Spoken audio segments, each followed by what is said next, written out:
இந்த விடயங்கள் தொடர்பாக நாங்கள் ஒரு நீண்ட தேடுதலை களத்தில் மேற்கொண்டோம். ஈஸ்டர் குண்டு தாக்குதல்கள் தொடர்பான தகவல்கள் ஏற்கனவே ஸ்ரீலங்கா புலனாய்வு பிரிவுக்கு தெரிந்திருக்கின்றதா?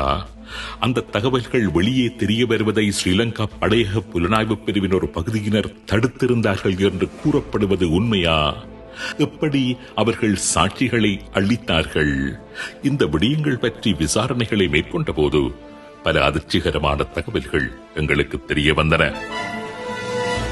ஈஸ்டர் குண்டு தாக்குதல் தொடர்பான தகவல்கள் தெரிந்த சிலர் மர்மமான முறையில் கொல்லப்பட்டதும் தெரிய வந்தது. அந்த சாட்சிகளை அளித்த நடவடிக்கையில் ஸ்ரீலங்கா புலனாய்வு பிரிவின் சிலரே நேரடியாக ஈடுபட்டதான குற்றச்சாட்டுகளும் முன்வைக்கப்பட்டு வருகின்றன. அவ்வாறு கொல்லப்பட்டவர்கள் யார்? எப்படி அவர்கள் கொல்லப்பட்டார்கள்? அவர்களுக்கு தெரிந்திருந்த ரகசியங்கள் என? வாருங்கள், இதுவரை வெளிவராத பல ரகசியங்களை இன்று நாங்கள் தரிசிக்கப் போகின்றோம்.